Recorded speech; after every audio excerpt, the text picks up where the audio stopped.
నమస్తే welcome to our channel నేను సిరి విడుదల రజని తన నియోజకవర్గంలో ఎన్నో అక్రమాలకి పాల్పడ్డారని చెప్పేసి అక్కడున్న ప్రజలైతే పోలీస్ స్టేషన్లో ఫిర్యాదులు చేస్తున్నా కూడా అక్కడి పోలీసులు మాత్రం ఆమె మీద ఎలాంటి చర్యలు తీసుకోవట్లేదని చెప్పేసి టీడీపీ కార్యాలయంలో ఆమె పైన ఫిర్యాదులు చేస్తున్న తరుణంలో ఎందుకు మరి పోలీసులు ఆమె మీద చర్యలు తీసుకోవట్లేదు ఏంటి అనేది మనం వివరించడానికి మనతో పాటు ఉన్నారు ప్రముఖ రాజకీయ విశ్లేషకులు కిలారు నాగార్జున గారు.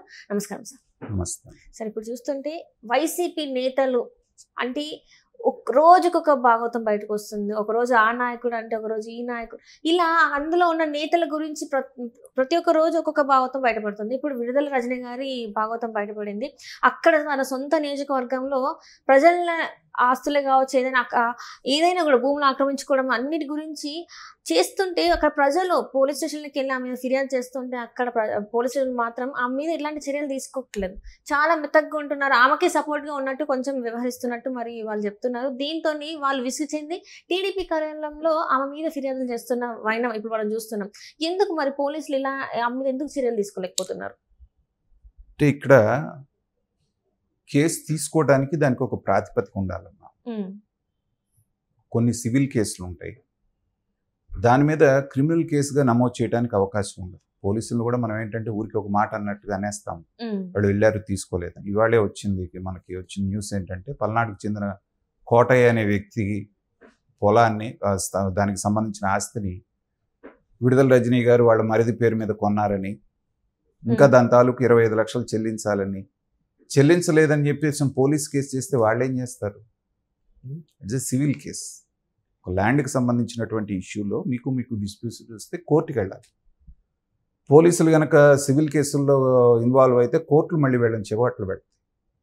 అలాగే గతంలో కూడా మనం ఏం చేసాం, ఒక అతను దగ్గర 5 కోట్ల రూపాయలు ఎవడు 4 కోట్లు ఆవిడ తీసుకున్నారని, ఆయన బయటికి రాగానే ఒక 2.5 కోట్లు 2 కోట్లు వెనక్కి ఇచ్చారని, అది కూడా ఇద్దరు వ్యక్తుల మధ్య జరిగినటువంటి ట్రాన్సాక్షన్.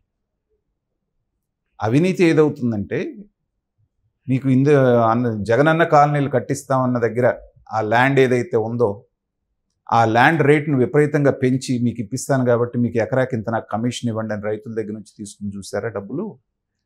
సో ఆ రైతులు ఫిర్యాదు చేసినప్పుడు ఇమ్మీడియట్గా ఆవిడ వాళ్ళకి వెనక్కి డబ్బులు ఇచ్చేయడం జరిగింది.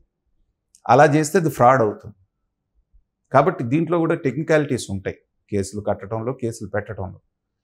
అది సరైనటువంటి బేస్ లేని కేసు పెడితే రేపు పొద్దున వీళ్ళే ప్రతిపక్షాలను వేధిస్తున్నారు అనేటువంటి మాట కూడా వచ్చే అవకాశం ఉంది. కాబట్టి అది పోలీసులు తటపటాయిస్తూ ఉండొచ్చు అని నేను అనుకున్నాను. కానీ వైఎస్ఆర్సీపీ గవర్నమెంట్లో అక్కడ ఉన్నటువంటి వాళ్ళకి పెద్ద పని లేకపోవటం వలన వాళ్ళకి ఏం పనులు ఉన్నాయి? మిగతా పనులన్నీ జగన్ గారు బటన్ నొక్కటం, అవి డబ్బులు పడ్డాయి కాబట్టి ఫ్రీలు వాళ్ళు తీసుకోవడం, ఇంతకు మించిన వాళ్ళకి పనులే ఉన్నాయి. ఎమ్మెల్యేలకు కానీ ఎంపీలకు కానీ ఎమ్మెల్సీలకు కానీ ఏమైనా పనులు ఉన్నాయా? అందుకని చక్కగా వీళ్ళు దందాలు చేసుకోవడం, ఇసుక దందా, ప్యాకెట్ క్లబ్లు నడుపుకోవటం, లేకపోతే వచ్చినటువంటి కాంట్రాక్టర్లో కమిషన్లు కొట్టడం, వాళ్ళని వీళ్ళని బెదిరించి ఆస్తులు ఆక్రమించడం, ఈ పనిలో పడిపోయారు. వైసీపీ ప్రభుత్వం అంటే ఆ హయాంలో ఏ నాయకుడిని కదిపినా కూడా భూ ఆక్రమణలు ఎక్కువ వీటిలోనే ఉన్నారు.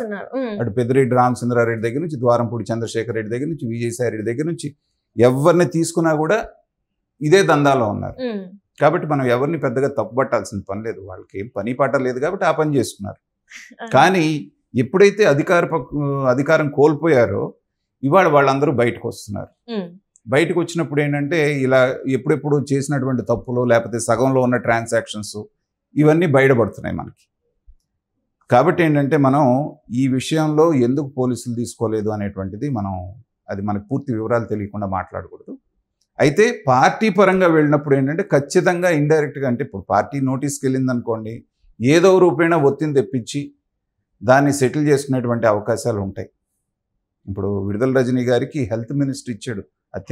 ఫస్ట్ సారి ఎమ్మెల్యే అయినప్పటికీ కూడా ఆవిడకి మినిస్టర్ పదవి ఇచ్చి చాలా గౌరవించారు జగన్మోహన్ రెడ్డి గారు. అదే స్థాయిలో మా స్వగ్రామం కూడా ఆ నియోజకవర్గంలోని, చిలకలూరుపేట నియోజకవర్గంలోనే వస్తుంది. సో అక్కడ ఏమేం చేశారు అనేటువంటిది రకరకాల ఆరోపణలు ఉన్నాయి.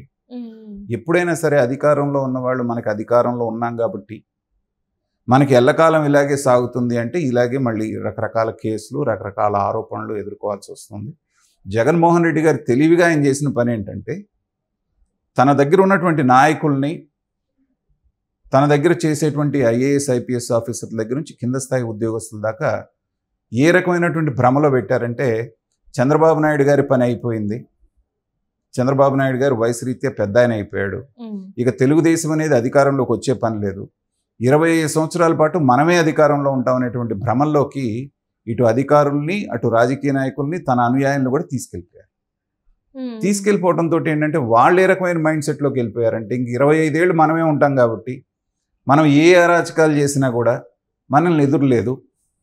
కాస్తో కూస్తోన్న తెలుగుదేశం క్యాడర్ని చెల్లా చెదురు చేసి వాళ్ళ మీద దౌర్జన్యాలు చేసి దాడులు చేస్తే భయపడిపోతారు, వాళ్ళు ఊర్లో వదిలిపెట్టి వెళ్ళిపోతారు. ఇదే స్ట్రాటజీ వాళ్ళు ఉపయోగించారు. అంటే వైసీపీలో ఉన్న నాయకులకి ఎవరికి కూడా తెలియలేదంటారా సార్? ఎందుకంటే వాళ్ళు ఇలాంటి పనులు చేస్తుంటే ప్రజల్లో చైతన్యం వస్తుంది, ఎదురు తిరుగుతారని చెప్పేసి ఒక్కసారి కూడా అనుకోలేదంటారా? మరి ఎదురు తిరగరు అని భావించారు వాళ్ళు. ఎందుకంటే మనం బటన్ నొక్కుతున్నాం, వాళ్ళకి ఫ్రీగా పడిపోతున్నాయి. ఒక్కొక్క ఇంటికి 1,00,000 ఇచ్చాం, అది వాళ్ళు అనుకున్నది అదే. ఆ భ్రమలోకి వెళ్ళారు. బటన్ నొక్కి వాళ్ళకి ఇవ్వాల్సింది వాళ్ళ దాంట్లో పడేస్తే వాళ్ళు మెదలకుండా మనకు ఓట్లు వేస్తూ ఉంటారు. ఈ రకంగా జగనన్న 25 సంవత్సరాలు పాలిస్తారనేటువంటి భ్రమలోకి వాళ్ళు వెళ్ళిపోయారు. భ్రమ అంటే ఏంటిది? జరగని దాన్ని జరుగుతుంది అనుకోవడం భ్రమ. ఇలా జరుగుతుంది అనేటువంటిది తెలుసుకున్నారనుకోండి, అది భ్రమ ఎందుకు అవుతుంది? ఫ్యాక్ట్ అవుతుంది. కాబట్టి అలాంటి భ్రమలు కలుగు చేసి జగన్మోహన్ రెడ్డి గారు వాడిని భ్రమల్లో పెట్టేశాడు. దానికి వాళ్ళు వీళ్ళందరూ బలవుతున్నారు. ఖచ్చితంగా ఉన్న ఆస్తులు, సంపాదించిన ఆస్తులన్నింటినీ అమ్ముకోను సెటిల్మెంట్ చేసుకుంటే సరిపోతుంది. కానీ లేకపోతే మాత్రం వీళ్ళందరూ కోర్టుల చుట్టూ, పోలీస్ స్టేషన్ల చుట్టూ, లేకపోతే ఇంకో రకమైనటువంటి దాడులకో ఇంకో వాటికి వాళ్ళు ఫేస్ చేయాల్సిన పరిస్థితి వస్తుంది. కాబట్టి విడుదల రజనీ గారు చాలా తెలివైన ఆవిడ ఏ ఎండకా గొడుగు పట్టడంలో చాలా నేర్పరి. ఎందుకంటే సైబరాబాద్ మొక్కని అని చెప్పేసి అప్పుడేమో చంద్రబాబు నాయుడు గారిని బొట్టలో వేసేసింది. జగనన్నకి వీర మహిళని, వీర భక్తురాలనేమో జగన్మోహన్ రెడ్డి గారిని బొట్టలో వేసేసింది. ఇప్పుడు ఎవరు ఇద్దరు బొట్టలో పడే పరిస్థితి లేదు కాబట్టి తన దారి తను చూసుకోవాలి. కాబట్టి ఇలాంటివి లోపాయకారిగా సెటిల్ చేసుకుంటే ఆవిడకి రాజకీయ ఏదన్నా భవిష్యత్తు ఉంటే దానికి పనికొస్తుంది. కానీ ఇలా రోజు రోజుకి అల్లరి అయితే సమయం మించిపోయిన తర్వాత దానికి చర్యలు తీసుకున్నా కానీ ఉపయోగం లేకుండా ఉంటుంది అనేటువంటి నా భావం. అంటే ఇప్పుడు చూసుకుంటే సార్, వైసీపీ నేతల గురించే చర్చలు, అది భూ కబ్జాలే కావచ్చు, వ్యక్తిగతంగా మనం నిన్న చూస్తుంటే దువ్వాడ శ్రీనివాస్, ఎందుకు మరి ఈ నేతలు ఎందుకు ఇట్లా ఉండిపోయారు? అసలు వాళ్ళు ఎక్కడ కూడా ప్రజల గురించి, రాష్ట్రం గురించి ఆలోచించకుండా వాళ్ళ సొంత ప్రయోజనాల గురించి ఆలోచించారంటే వాళ్ళ ఆలోచించే విధానం ఎలా ఉందంటారు? అసలు ఇక్కడ ఎలా ఉంటుందంటేనమ్మా, ఒక 20 కోట్లు 30 కోట్లు ఖర్చు పెట్టి ఒక ఎమ్మెల్యే అయ్యాడు. సో ప్రజాసేవ చేయడానికి ఎవడో 30 కోట్లు ఖర్చు పెట్టాడుగా, ఎవరన్నా ఖర్చు పెడతారా? కాబట్టి ఈ 30 కోట్లకి ఇంకో 30 కోట్లు సంపాదించుకుందాం అనేటువంటిది రాజకీయ నాయకుల యొక్క భావనగా ఉంటుంది. ఈవెన్ తెలుగుదేశంలో ఉన్న అప్పుడున్నటువంటి ఎమ్మెల్యేలు కానీ ఎంపీలు కానీ వాళ్ళకి చేతనైన వరకు వాళ్ళు కూడా కొంత చిలకొట్టుడు కొట్టి ఉంటారు. ఎందుకంటే రాజకీయం అలా తయారైంది, కాస్ట్లీ అయిపోయింది. సో ఆ రోజున కూడా ఉంది. కానీ ఇప్పుడు బరిదెగిచ్చారు. ఆ రోజున కోట్లు అని చెప్పేసి ఒక సీటుకి అదే ఆ రోజున ఏంటంటే భయం ఉండేది. ప్రజలు గమనిస్తే, ప్రజలకు తెలిస్తే నాకు ఓట్లేరేమో, నా మీద అవినీతి పరుడనే ముద్ర పడుతుందేమో అనేటువంటి భయం ఉండేది ఆ రోజు. ఇప్పుడు భయం కాదు, భయం ప్లేస్లో బరిదెగింపు వచ్చింది. ప్రజలు అనేటువంటి వాళ్ళతో మనకు పనే ఉంది. మనం ఫ్రీ ఇస్తే వాడు ఓట్లేస్తాడు, వేసిన తర్వాత మనకు ఎదురు లేదనేటువంటి భావనలోకి వాళ్ళు వెళ్ళారు. సో ఇది బేసికల్గా అక్కడ ఉన్నటువంటి తేడా. కాబట్టి ఏంటంటే వైసీపీలో ఇంకా చాలా స్కామ్లు బయటకు వచ్చేటువంటి అవకాశం ఉంది. ఇప్పుడు విడుదల రజనీ గారి విషయం వచ్చింది కాబట్టి ఆవిడ త్వరగా ముగించుకుంటే మంచిది, లేకపోతే తన ఫ్యూచర్కి ఇబ్బంది వస్తుంది. ఇంకా కూడా వైసీపీ నేతలు ఇంకా బయటకు వచ్చే అవకాశం ఖచ్చితంగా ఇంకా చాలా మంది వస్తారు. చాలా మంది తవ్వే కొద్దీ చాలా మంది వచ్చేటువంటి అవకాశం ఉంది. సో వాళ్ళందరూ అరెస్టులు ఖాయమంటారా సార్? మరి అరెస్టుల వరకు వెళ్తారా లేదా అనేటువంటిది, ఎందుకంటే మన న్యాయ వ్యవస్థ కూడా అలాగే ఉంది కాబట్టి జరుగుతాయా అనేటువంటిది మనం చెప్పలేము. బట్ ప్రజల ముందైతే ఎక్స్పోజ్ అవుతారు, అంతవరకు చెప్తారు. Right sir, right. Thank you so much.